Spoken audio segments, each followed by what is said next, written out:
अगर आपको आज का एपिसोड पसंद आए तो द ब्लैंक पेज ऑफिशियल को सब्सक्राइब ज़रूर करिएगा और बेल आइकन को प्रेस करना मत भूलिएगा।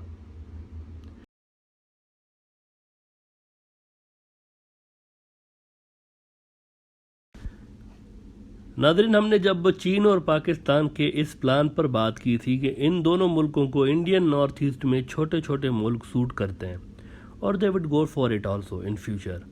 अगर इंडिया इनके साथ अपने मामलात सुधार नहीं लेता तो ये सब होना है फ्यूचर में। उस वक्त हमने कहा था कि अगर इंडिया ने टॉक्स की बजाय मार धाड़ का रास्ता ही चुनना है इन दोनों मुल्कों के साथ, जैसा कि हिंदुत्व के गुंडे कह रहे हैं कि हम तो लड़ेंगे, चाइना को सबक सिखाएंगे, पाकिस्तान के 6 टुकड़े करेंगे, तो ये लड़ाई इंडिया जीत नहीं सकता due to lack of military capabilities. एक होता है ना, आप में विल है, आप चाहते हैं लड़ना, लेकिन अगर दम ही नहीं है बाजुओं में तो फिर क्या लड़ेंगे आप। एक बहुत बड़ा तूफान इंडिया के सर पर खड़ा हुआ है उस वक्त जब पूरी इंडिया की एक तवज्जो दिलाई जा रही है आर्यान खान के केस में। उस वक्त इंडिया के सर पर, ये तारीख में लिखा जाएगा, वैसे जब भी इंडिया की तारीख होगी ना तो लिखा जाएगा कि जब ध्यान देने की ज़रूरत थी तो इंडिया की जो पूरी एक नेशन को मीडिया ने लगा के रखा हुआ था रेहा चक्रवर्ती और आर्यान खान के केस के पीछे, और उस वक्त एक बहुत बड़ा एक ह्यूज किस्म का तूफान इंडिया के सर पर मंडला रहा था। हालांकि देखें, इंडिया के पास चीन के cyber space, electronics warfare, artificial intelligence से ऑपरेट होने वाले हथियारों का कोई जवाब नहीं है। अगर है तो बता दें आप, इंडिया के पास ये सब कुछ नहीं है। बल्कि वो तो अब पाकिस्तान के खिलाफ ही कन्वेंशनल वॉरफेयर में भी अपना एज लूज कर चुके हैं। अब बहुत सारे लोग इस पे एग्री नहीं करेंगे, एक नेशनलिज्म आ जाता है ना रियलिटी के ऊपर, तो इंसान डिनायल मूड में चला जाता है। ये इंसानी फितरत है, वैसे न्यूट्रल रहना बड़ा मुश्किल होता है, लेकिन हम आपको बता रहे हैं कि 27 फरवरी 2019 वाले वाक़ये ने इंडिया के डिफेंस सिस्टम को एक्सपोज करके रख दिया हुआ है। इस पर ज़रा गौर तो करें। चीन तो छोड़े, उधर पाकिस्तान के साथ कन्वेंशनल वॉरफेयर में भी बरतरी साबित करने में इंडिया नाकाम रहा। उस दिन अपने ही helicopter Indian air defence system hit करते फिर रहे थे, ऐसा हुआ कि नहीं हुआ? अपना ही हेलीकॉप्टर हिट कर दिया ऐसे ही उनके एयर डिफेंस सिस्टम ने, तो फिर ये जंग के दौरान क्या होगा? अपने ही गिराते फिरेंगे। फिर उनके अपने ही फौजी मरे जा रहे थे उन्हीं मिसाइलों से। एक made in Israel defence system है, एक मिसाइल है इंडिया के पास, वो इंडिया के ही हेलीकॉप्टरों को हिट कर रहे थे उस दिन। अब देखें ये क्या हो रहा था। फिर आप देखें कि सुखोई उड़ नहीं पा रहे थे, रेडार्स और कम्युनिकेशन लाइंस काम नहीं कर रही थी, पुराने 1970 के जहाज लेने पड़े हैं रेस्पॉन्ड करने के लिए, और वो भी गिर गए। पायलट ज़बरदस्त हो रहे हैं, एक उधर इंडिया की तरफ गिर रहा है, कोई इधर गिर रहा है, जैसे क्योंकि बारिश हो रही है वो पायलटों की। अब देखें ये हुआ है, तो एक सॉलिड प्रूफ था, ये एक सॉलिड प्रूफ था कि India has lost edge over Pakistan even in conventional warfare. Nuclear को तो छोड़ दें आप, ये एक प्रूफ था बहुत बड़ा। अब आप अगर न्यूट्रलिटी की बजाय इसको नेशनलिज्म की आंख से देखेंगे तो आप बिलीव नहीं करेंगे इस पर, लेकिन न्यूट्रल अगर होके देखें ना, आपको पता चल जाएगा कि ये हो चुका है। इंडिया कन्वेंशनल वॉरफेयर में भी एज लूज कर चुका है, पाकिस्तान के खिलाफ ही इवन। तो चाइना है, चाइना तो वो मुल्क है जिसने अमेरिका के खिलाफ न्यूक्लियर डिटरेंस को ही अभी हाल ही में देखें आप डिस्टेबलाइज करके रख दिया हुआ है ना। उससे लड़ना तो अगले 20 साल तक इंडिया के बस की बात नहीं है। भली मेजर गोरावारिया कहता रहे कि हम तो अंदर जाके घुस के, भाई कैपेबिलिटीज़ हैं क्या आप में? ऐसे ही घुस के और जाने की और सलाहें सिर्फ PR बढ़ाने के लिए अपनी, मेजर साहब जैसे लोग कहते रहते हैं। लेकिन आपको एक बात बताऊं, इनकी ये जो बोंगियाँ मारते रहते हैं, 16 जुलाई को इन्होंने एक एपिसोड अपलोड किया था मेजर साहब ने। वो कह रहे थे कि 3 महीने के अंदर अंदर तालिबान और पाकिस्तान आपस में लड़ते फिरेंगे। 3 महीने हो गए भाई, क्या हुआ? किधर गई आपकी प्रेडिक्शन? ऐसे ही फजूल। तो इस किस्म के जो हाइपर नेशनलिस्टिक लोग होते हैं ना, ये मिसगाइड करते रहते हैं। अब ये दिमाग में ये समझ रहे होते हैं कि मैं जो हूँ वो यानी एक वॉरफेयर लड़ रहा हूँ, इंफॉर्मेशन वॉरफेयर लड़ रहा हूँ अपने अवाम में, पब्लिक। आप उसको, उनके अंदर पॉजिटिविटी नहीं भर रहे हैं, उनको मिसगाइड कर रहे हैं, झूठ बता रहे हैं असल में। India has lost its edge in conventional warfare also, Pakistan के खिलाफ भी। तो वी सेड कि इंडिया के पास अब सिर्फ एक ही हल है अपनी टेरिटरी बचाने के लिए, क्योंकि this will be war of occupation where India will lose large chunks of its land including Kashmir, Ladakh, Sikkim, Arunachal Pradesh. एक बहुत बड़ा इलाका एक स्टेक पर है इस वक्त ना। और इस सब को बचाने के लिए एक ही मात्र रास्ता है कि इंडिया एक मिलिट्री अलायंस बनाए ताकतवर मुल्कों के साथ मिलकर चाइना के खिलाफ। लेकिन अब हो क्या रहा है, वो नए अलायंस तो बन नहीं पा रहे। इंडिया के जो पुराने दोस्त हैं वो भी उल्टा उसको डंप करके चाइना की तरफ जा रहे हैं। मिसाल के तौर पर रूस। अब रूस से बड़ा दोस्त कौन होगा इंडिया का? पहले कौन बड़ा दोस्त होगा? रूस अब मुकम्मल तौर पर चाइना के साथ खड़ा हुआ है। एक तो ताइवान पर उन्होंने खुलकर हिमायत की थी ना कि ताइवान जो है वो चाइना का है, लेकिन अब तारीख में पहली बार हुआ है कि this is the first time in history now कि चाइना और रूस की नेवीज़ ने एक साथ मिलकर पैसिफिक समंदर में ज्वाइंट पेट्रोलिंग की है। This is extremely significant event, क्योंकि इंडिया है अमेरिका की तरफ इंडो पैसिफिक स्ट्रेटजी में। पैसिफिक समंदर पर कंट्रोल की लड़ाई है ना, इंडिया तो उधर चला गया ना अमेरिका की तरफ। मोदी जी की कूटनीतिक, रणनीतिक, कटनीतिक, छड़नीतिक पॉलिसीज़ के कारण पता नहीं क्या क्या नीतिक, वो तो उधर चला गया। रूस इंडिया का ट्रेडिशनल इत्तेहादी, ये इंडो पैसिफिक के अंदर इंडिया और अमेरिका के खिलाफ खुल के मैदान में आ गया। इंडिया उधर चला गया अमेरिका की तरफ, ये आ गया चीन की तरफ रूस। दोनों मिलकर पेट्रोलिंग करके उन्होंने दुनिया को बताया है कि यहाँ पैसिफिक में रूस भी है, अकेला चाइना नहीं है। ये मत समझिए कि सारे मिलकर चाइना के खिलाफ आप लड़ेंगे, ऐसा नहीं है। यहाँ पर रूस भी है। You have to face Russia as well. अब आप बताएं इंडिया रूस से लड़ेगा, क्योंकि वो तो उधर है ना अपोजिट कैंप में, और वो चला गया उधर, रूस चला गया चाइना की कैंप में, तो इंडिया क्या लड़ेगा उससे, रूस से। और ये जो पेट्रोलिंग हुई है इन दोनों की, रशिया चाइना की, फर्स्ट टाइम इन हिस्ट्री, ये उन नेवल एक्सरसाइजेज के बाद हुई हैं जो कि सी ऑफ जापान में हुई हैं। नेवल एक्सरसाइजेज दोनों की, जहां पर अमेरिका बैठा हुआ है, अमेरिका के नेवी के गिर्द इन्होंने एक्सरसाइजेज की हैं, और फिर आखिर में ज्वाइंट पेट्रोलिंग करके दुनिया को पैगाम दे दिया है कि इंडो पैसिफिक जो अमेरिका ने बनाई हुई है उसमें चाइना के खिलाफ वो नहीं लड़ेंगे अकेले, रशिया भी है इधर। मित्रों, तारीख पढ़ना ज़रूरी होता है, तारीख पढ़ना ज़रूरी होता है मित्रों। फॉरेन पॉलिसी बनाने के लिए चाय बनाने से ज़्यादा अकल चाहिए होती है, तारीख पढ़ना बड़ा ज़रूरी होता है इसके लिए।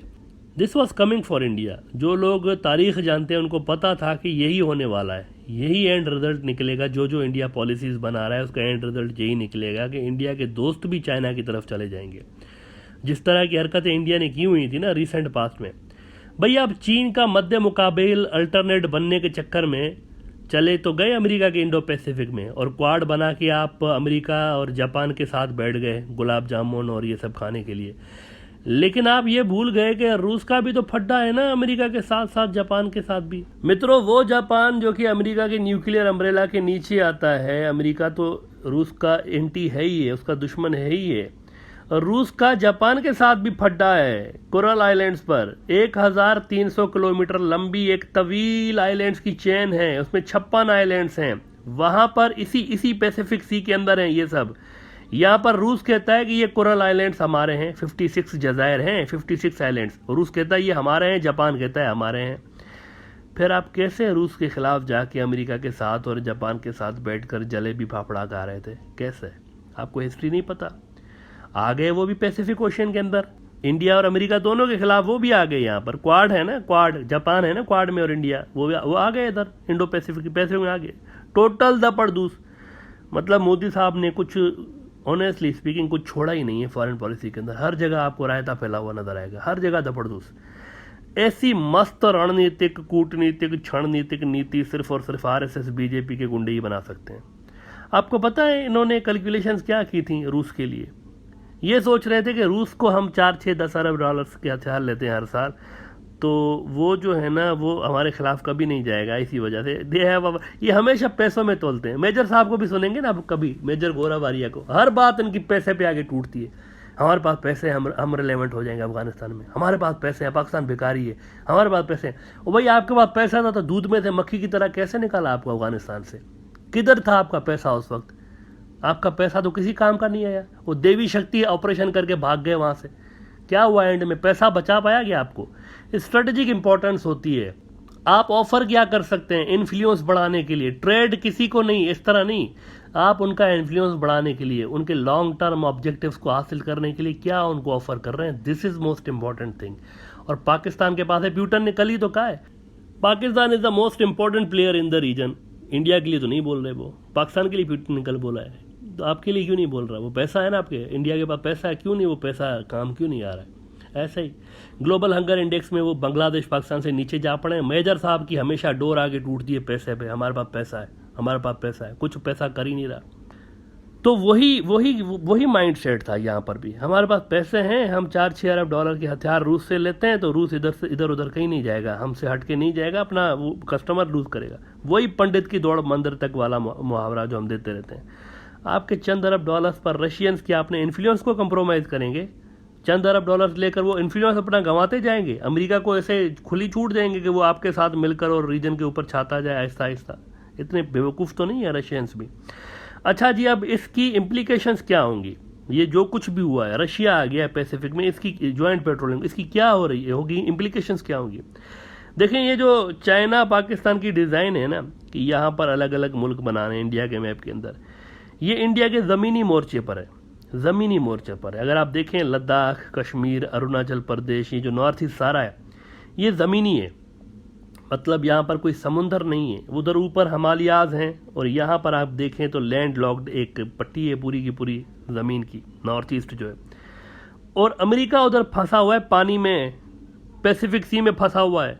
तो जब ज़मीनी मोर्चा खुलेगा तो अमेरिका को पैसिफिक समंदर के अंदर इतने बड़े बड़े दुश्मनों को छोड़ के इंडिया का जो नॉर्थ ईस्ट, लद्दाख, कश्मीर, इसके अंदर घुस के इंडियन ज़मीन बचाने में अमेरिका को कितने नफल का सवाब मिलेगा? उनको क्या मिलेगा इससे?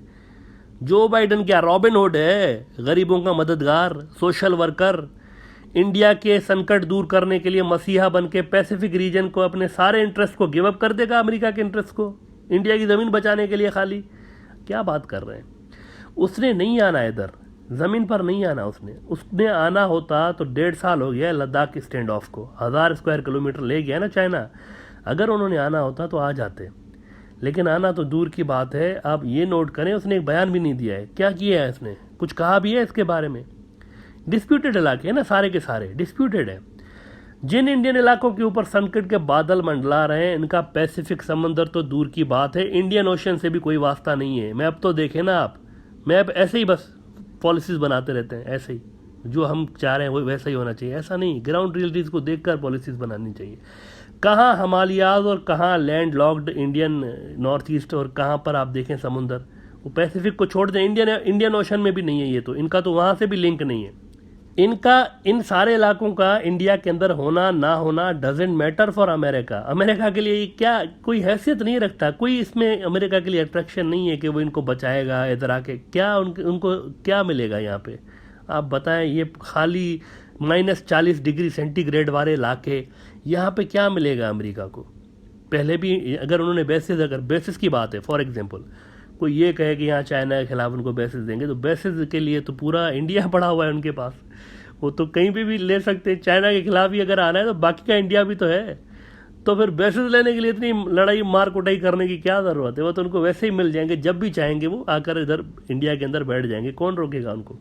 अच्छा, ये हम आपको एक फ्यूचर की प्रेडिक्शन बता देते हैं। जब ये जंग शुरू होगी ना, उससे कबल आप एक डायलॉग सुनेंगे कि मित्रों, ये लड़ाई ना हमने अकेले लड़नी है, मित्रों तैयार हो जाओ, हम पे जंग मुसलत है, हम अकेली लड़ाई लड़ेंगे। ये डायलॉग आप सुनेंगे, क्योंकि इंडिया अपने सारे इत्तेहादी एक एक करके लूज़ करता जा रहा है। रशिया जैसा इत्तेहादी कौन सोच सकता था? मुकम्मल तौर पर इंडिया और रशिया आमने सामने हैं। एक है क्वाड ग्रुप में, इंडो पैसिफिक में, तो दूसरा चाइना के ग्रुप में आ गया है, मुकम्मल उनके साथ वहाँ पर पेट्रोलिंग कर रहा है, आमने सामने बिल्कुल। अच्छा, इंडिया का न्यूक्लियर डिटरेंस तो छोड़ें, चीन और रूस जो है ना, वो अमेरिका के भी न्यूक्लियर डिटरेंस को धपड़धूस कर चुके हैं। ये जो हाल ही में चाइना ने नया मिसाइल बनाया हुआ है जो कि दुनिया के गिर्द घूम कर टारगेट पर गिरता है, ये रूस के पास भी हैं, एज़ पर मीडिया रिपोर्ट्स उनके पास भी हैं, अमेरिका के पास नहीं है। अमेरिका के एयर डिफेंस सिस्टम इन मिसाइलों को रोक नहीं पाएंगे, इसकी पॉसिबिलिटी कम है। और अब तो बल्कि चीन ने यह तक कह दिया है कि हमारे जो स्पेस के हथियार हैं, एंटी सैटेलाइट वेपन्स जो हैं हमारे, ये सिर्फ सैटेलाइट्स को पिघलाते नहीं हैं, मेल्ट नहीं करते उनको सिर्फ, बल्कि ये ऑर्बिट के अंदर उनको कैप्चर भी कर सकते हैं। Now this is the level of their technology. कह रहे हैं हम सिर्फ जो है ना, हमारे जो हथियार है ना, एंटी सैटेलाइट वेपन्स जो है हमारे, वो सैटेलाइट्स को पिघलाते नहीं है, सिर्फ पिघलाते नहीं है, वो उसको कैप्चर भी कर सकते हैं। कैप्चर करने का मतलब है कि उसमें जो डेटा आएगा वो डेटा को भी तो फिर मैनिपुलेट कर सकते हैं ना, इसका मतलब है ये डेटा को मैनिपुलेट भी कर सकते हैं, ये भी इनके अंदर कैपेबिलिटीज़ मौजूद हैं। तो ये न्यूक्लियर ये फजूल किस्म की चीज़ें हैं, इसके बारे में बात ही नहीं करनी चाहिए। जब अमेरिका का न्यूक्लियर डिटरेंस ही जो है वो कंप्रोमाइज़ हो चुका है चाइना के खिलाफ और रशिया के खिलाफ, तो इंडिया क्या है? ऐसी फजूल किस्म की बातें। अच्छा, वैसे रूस ने एक बड़ा ही ज़बरदस्त झटका दे दिया है इंडिया को, बड़ा ही ज़बरदस्त, अफगानिस्तान के हवाले से। ये बड़ा इंटरेस्टिंग भी है और बड़ा ही तकलीफ दे है इंडिया के लिए। एक के बाद एक रशिया उनको झटके दे रहा है। बीबीसी उर्दू कह रहा है कि पुतिन का अफगान तालिबान को दहशतगर्द तंजीमों से निकालने पर बयान इंडिया के लिए झटका है। बीबीसी उर्दू क्या कह रहा है, अब मैं रिपीट करता हूँ, ज़रा सुने। पुतिन का अफगान तालिबान को दहशतगर्द तंजीमों से निकालने पर बयान इंडिया के लिए झटका है। अब वो अफगान तालिबान वाला डर अलग से खाया जा रहा है इंडिया को कि ये कश्मीर के अंदर ना आ जाए। वंस अफगानिस्तान इज सेटल्ड, वो ज़रा इकोनॉमिकली और पॉलिटिकली सेटल्ड हो जाए, तो इंडिया समझ रहा है कि ये तो 100% इधर पाकिस्तान इनको लॉन्च कर देगा, और ये इधर आ गए तो ये तो बड़े ही एक अमेरिका जैसी पावर को इन्होंने धूल चटा दी है, तो फिर यहाँ पर तो पता नहीं क्या कर देंगे। यहाँ पे गोदी मीडिया के जरिए हिंदुत्व के गुंडे ये नैरेटिव तो फैलाते रहते हैं कि अफगान तालिबान आतंकी आतंकी आतंकी आतंकी, लेकिन रशियंस कह रहे हैं कि हमारे हिसाब से तो ये आतंकी नहीं है, इनके साथ तो इंटरेक्ट करना चाहिए। हर मामले में रशिया इंडिया के खिलाफ लाइन ले रहा है, चाहे पैसिफिक में देखें आप, चाहे आप देखें साउथ एशिया में, चाहे आप देखें सेंट्रल एशिया में। हर मामले में रशिया आपको वो लाइन लेता हुआ नज़र आ रहा है जो कि चीन और पाकिस्तान की लाइन है। वो फोर्सेस जो कि मेन रोल प्ले करेंगी ये जो मुस्तकबिल की जंग है, जहाँ पर ये लद्दाख, कश्मीर, अरुणाचल, इन सब का फैसला होना है, इसमें रशिया हर मामले में इन्हीं दो कुव्वतों के हक में फैसला दे रहा है। यानी जो बात ये कह रहा है रशिया वही बात कर रहा है। बहरहाल पैसिफिक सी के अंदर पैदा होने वाली मुश्किल सूरत हाल के कारण अमेरिका के इंडिया को हिमालयाज और लैंड लॉक्ड नॉर्थ ईस्ट में मदद देना असंभव है। वो तो खुद फंसा हुआ है उधर, और अगर वो हेल्प करना भी चाहें तो अमेरिका तो खुद का उसका डिफेंस सिस्टम चाइना और रशिया के सामने कंप्रोमाइज़ हो चुका है, तो वो कैसे करेंगे। तो जो इंडिया के एग्जिस्टिंग अलाइज हैं अमेरिका वगैरह, वो इस काबिल हैं नहीं कि इंडिया की हेल्प करें। और जो पुराने कई डेकेड्स पुरानी दोस्ती है जिसके साथ रशियंस और ये सारे जो है वो उधर चले गए एंटी इंडिया ग्रुप में, तो पावर बैलेंस बड़े बुरी तरह से चाइना के हक में आया हुआ है। India has to do something, नए अलाइंसेस देखने पड़ेंगे, और भी इधर उधर देखें ज़रा, कोई मुल्क बचता है दुनिया का जो कि चाइना से लड़ सके तो उनके साथ मिल जाना चाहिए।